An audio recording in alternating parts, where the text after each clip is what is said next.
Hello students, आज हम discuss करेंगे 14 principles according to Henry Fayol. Henry Fayol के अनुसार प्रबंध के 14 सिद्धांत। देखिए, फ्यूल की पुस्तक जनरल एंड इंडस्ट्रियल एडमिनिस्ट्रेशन में प्रबंध के 14 सिद्धांत प्रतिपादित किए, जो आज भी उतने ही व्यावहारिक हैं और तर्कपूर्ण हैं। हेनरी फ्यूल के प्रमुख सिद्धांत निम्नलिखित हैं, जैसे फर्स्ट डिसिप्लिन, अनुशासन। प्रबंध में अनुशासन के बिना कोई भी कार्य संभव नहीं होता। जब अनुशासन व नियमों का पालन होता है, तभी पूरे परिश्रम से कर्मचारी कार्य करते हैं। एक स्थान पर फ्यूल ने लिखा है कि बुरा अनुशासन एक बुराई है जो प्रायः बुरे नेतृत्व से आती है, जबकि अच्छा अनुशासन श्रेष्ठ प्रबंध की कुंजी है। अनुशासन के लिए ये आवश्यक है कि निरीक्षण प्रणाली उचित हो, कर्मचारियों के साथ उचित समझौता हो तथा नियमों के उल्लंघन की दिशा में पनिशमेंट की व्यवस्था हो। तो फर्स्ट प्रिंसिपल था discipline. Second, division of work, कार्य का विभाजन। प्रबंध की सफलता विशिष्टीकरण के सिद्धांत में निहित है। इसमें कार्य का विभाजन कर्मचारियों की एबिलिटी के अकॉर्डिंग डिवीजन कर दिया जाता है, जिससे न केवल बेस्ट वस्तुओं का उत्पादन होता है, बल्कि कर्मचारियों की कार्यक्षमता में भी वृद्धि होती है। कार्य विभाजन का ये सिद्धांत सभी क्रियाओं में, चाहे वो मैनेजरियल हो, टेक्निकी हो, सभी में इक्वली अप्लाई किया जाना चाहिए। नेक्स्ट प्रिंसिपल है यूनिटी ऑफ कमांड, आदेश की एकता। यूनिटी ऑफ कमांड का मतलब है कर्मचारियों को केवल एक ही अधिकारी से आदेश मिलना चाहिए और कर्मचारी उसी अधिकारी के प्रति उत्तरदायी होना चाहिए। यूनिटी ऑफ कमांड के अभाव में कर्मचारी न केवल कार्य को ही भली प्रकार से संपादित करेंगे, बल्कि उनके मन में असंतोष की भावना जागृत होगी। इसलिए प्रबंध को हमेशा यूनिटी ऑफ कमांड का ध्यान रखना चाहिए। फ्यूल के शब्दों में एक कर्मचारी को केवल एक ही अधिकारी से आदेश प्राप्त होना चाहिए।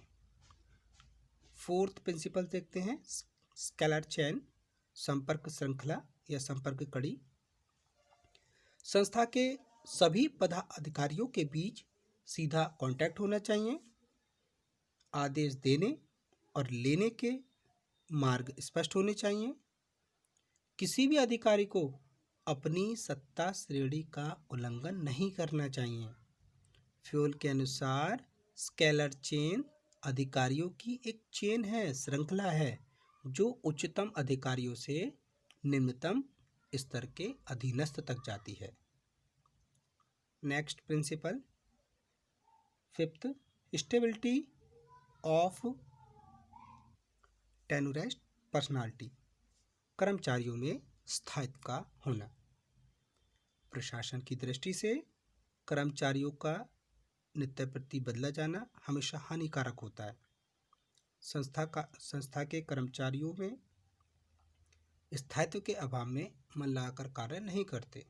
इससे क्या होता है, उद्योग की समस्त भावी योजनाएं बर्फ में पानी की तरह शीघ्र बह जाती हैं। इसलिए कर्मचारियों में स्टेबिलिटी का होना अत्यंत आवश्यक है। फ्यूल के अकॉर्डिंग कर्मचारियों में स्थायित्व का अभाव प्रबंध की अकुशलता का प्रतीक है। कुशल और प्रगतिशील संस्था में सभी कर्मचारी स्थायी होते हैं। नेक्स्ट प्रिंसिपल, इनिशिएटिव, प्रेरणा। देखिए, प्रेरणा कार्य को नई दिशाओं को जन्म देती है। इसलिए कर्मचारियों को उचित प्रेरणा देने की व्यवस्था होनी चाहिए, ताकि वे अपने एक्सपीरियंस के बेस पर नई नई प्लानिंग कर सकें, नई नई प्लानिंग को रिप्रेजेंट कर सकें, उन्हें सफल बनाने में अपनी पूरी ताकत लगा सकें। फ्यूल ने प्रबंधकों को ये परामर्श दिया कि वे झूठे आत्मसम्मान को छोड़कर अपने अधीनस्थों को आगे बढ़ने की अपॉर्चुनिटी प्रदान करें। Next principle, authority and responsibility, अधिकार एवं उत्तरदायित्व। अधिकार एवं उत्तरदायित्व एक दूसरे के सहगामी हैं। एक के बिना दूसरे की सफलता संभव नहीं। इसलिए एक अधिकारी अपने उत्तरदायित्व को भली प्रकार से निभा सके, इसके लिए उसके पास अथॉरिटी होना आवश्यक है। तभी वह अपने अधीन कर्मचारियों से काम ले सकेगा और उन पर प्रॉपर कंट्रोल रख सकेगा।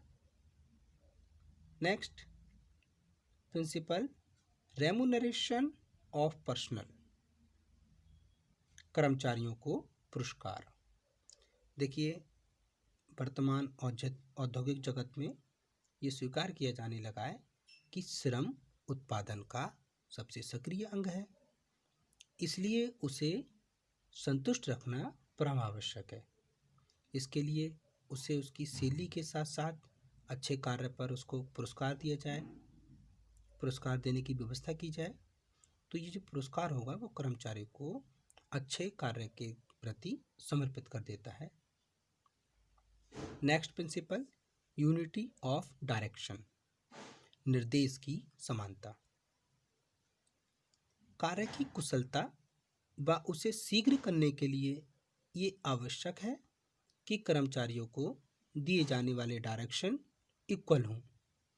मतलब किसी एक उद्देश्य की पूर्ति के लिए किए जाने वाली क्रियाओं के समूह का संचालन केवल एक व्यक्ति द्वारा किया जाना चाहिए और उसकी एक ही प्लानिंग बनानी चाहिए, एक ही योजना बनानी चाहिए। तो ये था unity of direction. Next, centralisation, केंद्रीकरण। देखिए, ये एक ऐसी कंडीशन होती है जिसमें सभी प्रमुख अधिकार एक व्यक्ति या विशिष्ट पद के पास सुरक्षित रहते हैं। मतलब अधिकारों का अधीनस्थों में भारारोपण नहीं किया जाता। अधिकारों का केंद्रीकरण बहुत कुछ उपक्रम की निजी परिस्थितियों पर निर्भर करता है, लेकिन अधिकारों का केंद्रीकरण उस सीमा तक किया जाना चाहिए जिससे श्रमिकों की योग्यता का अधिकतम लाभ मिले। आगे देखते हैं, subordinate of individual interests to general interests, व्यक्तिगत हितों की अपेक्षा सामान्य हित की भावना। देखिए, कुशल प्रबंधन को हमेशा सामान्य हितों और व्यक्तिगत हितों को समन्वित रखना चाहिए। यदि कभी इन दोनों में टकराव की स्थिति बने तो सामान्य हितों को ही प्रायोरिटी देनी चाहिए। फ्यूल के अकॉर्डिंग यद्यपि व्यक्तिगत और सामूहिक हितों में समन्वय रखना प्रबंधक का प्रमुख दायित्व है, फिर भी अगर इनमें कोई अवरोध उत्पन्न हो जाए तो सामूहिक हितों की रक्षा के लिए व्यक्तिगत हितों को समर्पित कर देना चाहिए।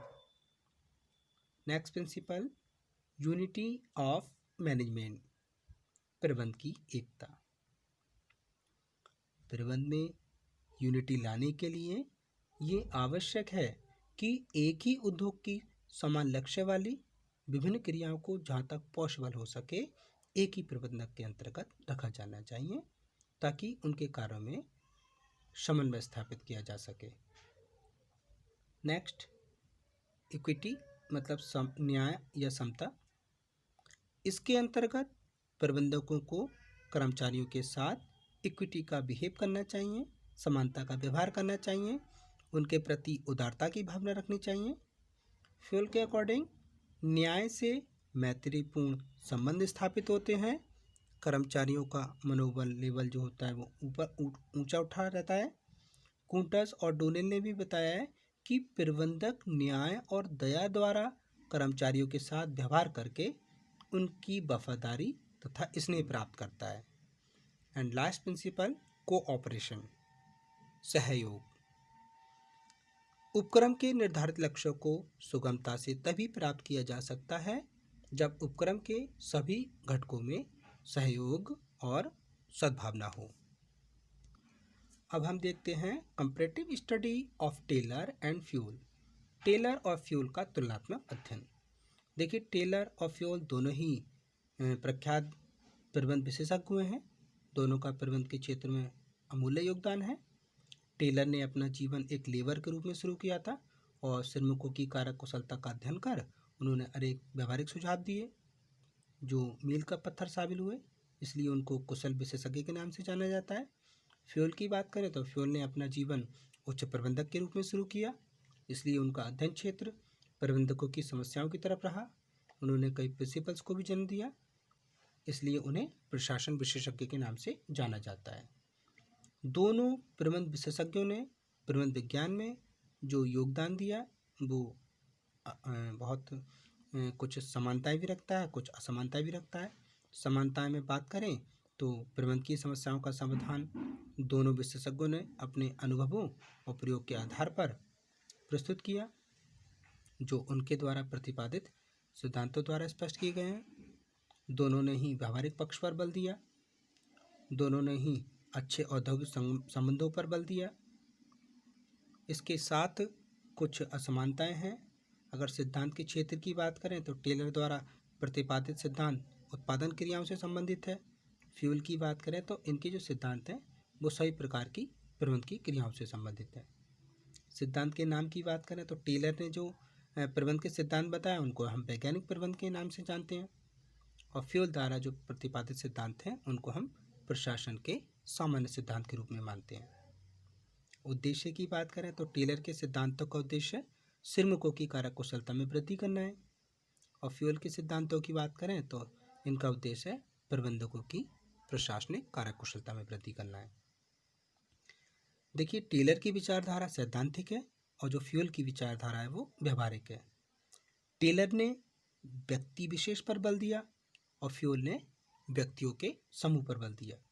तो इस डिस्कशन के आधार पर हम कह सकते हैं दोनों प्रबंध विशेषज्ञों ने प्रबंध के प्रत्येक स्तर पर कर्मचारियों और उनके प्रबंध की समस्याओं को औद्योगिक सफलता का कुंजी माना। आज बदलते व्यावसायिक परिवेश में अनेक चेंजेस हो गए हैं। इन्हीं परिवर्तनों के कारण टेलर के जो सिद्धांत हैं वो कुछ पुराने से लगते हैं, और जो फ्यूल के सिद्धांत हैं वो आज के परिवेश में बिल्कुल एक्यूरेट लगते हैं। लेकिन फिर भी टेलर के योगदान को कम करके नहीं आंक सकते, क्योंकि उनके सिद्धांत भी किसी न किसी रूप में प्रबंधकों का मार्गदर्शन अवश्य करते हैं। Thank you very much students.